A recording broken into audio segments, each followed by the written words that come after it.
Welcome back to Beyond the Silence Whispers Across America. I'm Sammy, and tonight we are traveling north to the quiet streets of Syracuse, New York.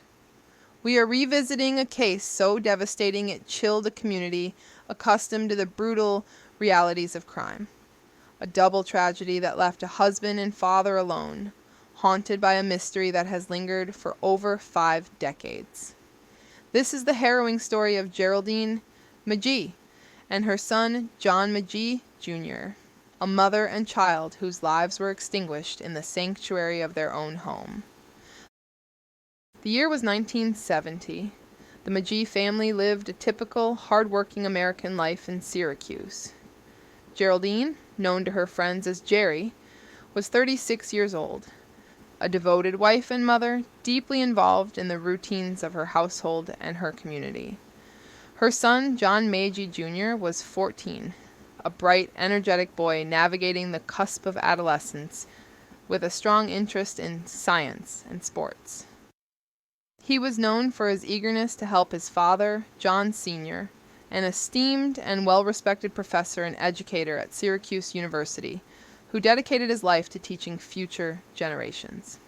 Their home on West Pleasant Avenue wasn't a fortress of wealth, but a warm, solid base built on shared values, shared laughter, and future promise. The very definition of suburban stability. It was the last place anyone would expect a sudden, vicious home invasion to occur. The ordinary routine setting of their domestic life makes the extreme, targeted violence that shattered it all the more jarring. The nightmare unfolded on the morning of Tuesday, July 7th, 1970. John Magee Sr. had already left the house to go to work at the university, establishing a clear, verified timeline for himself. This left Jr.A and John Jr. alone in the home. What happened next is a terrifying gap in the timeline, a silent, violent period of unknown duration that remains shrouded in the silence of their quiet street. It was John Sr. who discovered the scene upon returning home later that day. The details, which we must approach with caution and respect, are horrific. Geraldine and John Jr. had both been murdered. The crime scene immediately told investigators 2 things. First, that this was an act of extreme personal violence, and second, that the killer was likely known to the victims or had planned their entry carefully. There were absolutely no signs of forced entry, no broken windows, no kicked-in doors, no jimmied locks, suggesting one of 2 scenarios. Either Jr.A willingly opened the door to someone she knew and briefly trusted, or the assailant had gained entry earlier through an unlocked door or window, possibly lying hidden and waiting for the moment John Sr. departed for work. The sheer brutality of the attack confounded local law enforcement and shattered the family's world. Jr.A and John Jr. were not targeted randomly. This was an intensely personal attack, far exceeding what would be necessary for a simple crime of opportunity. While a motive of robbery was briefly entertained, the scene quickly refuted it. Investigators confirmed there were no significant valuables missing, and the home had not been ransacked in the frantic manner typical of a common panicked burglary.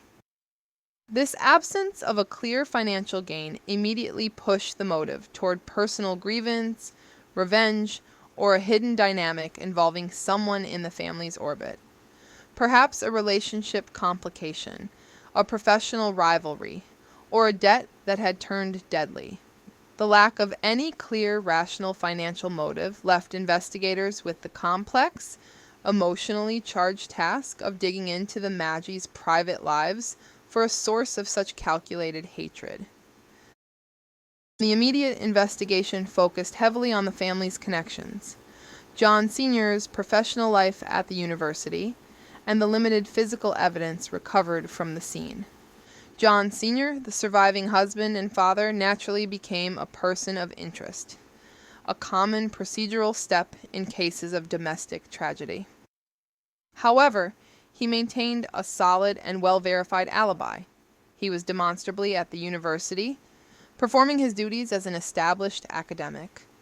and the police quickly and definitively ruled him out as a suspect.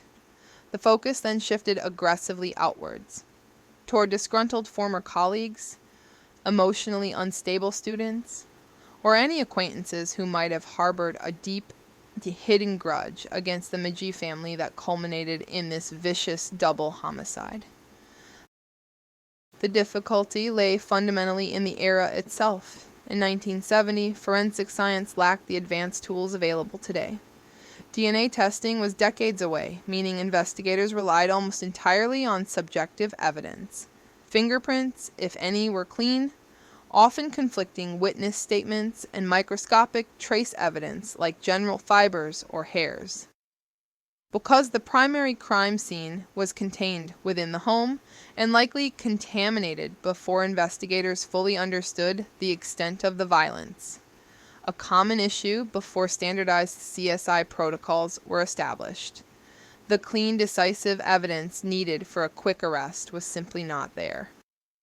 Crucial evidence may have been inadvertently trampled or overlooked. Without the precise analysis of body fluids or cellular material, the leads grew cold quickly, dissolving into rumors, speculation, and dead ends that could not be legally substantiated. Over the years, the case file grew thick, but the answers remained elusive. Theories abounded in the Syracuse area. Was it a disgruntled student of John Sr.'s seeking revenge for a perceived injustice? Was it a neighbor with a hidden vendetta that escalated terrifyingly? Was it a violent individual who saw an opportunity to exploit a temporary vulnerability once John Sr. had left? One enduring theory involved a grim case of mistaken identity, suggesting the perpetrator was actually looking for someone else who lived nearby. But this idea gained little traction as the calculated and personal nature of the violence seemed to defy a random targeting. The lack of a clear psychological profile for the killer made the search virtually impossible, turning the once busy street into a symbol of unsolved terror that lingered in the community's memory. The impact on John Magee Sr. was profound and devastating. Not only did he lose his wife and son in a single inexplicable event, but he was forced to live for the rest of his life knowing the person responsible walked free, possibly remaining within the same community, hidden in plain sight. The cold case became a life sentence of unanswered questions for him, a perpetual shadow cast over his existence and his career. The Syracuse Police Department has kept the file open, periodically reviewing the evidence, hoping that modern techniques like genealogical research or the conscience of an aging witness finally ready to speak might finally yield the name of the monster who invaded the Magee home that summer day.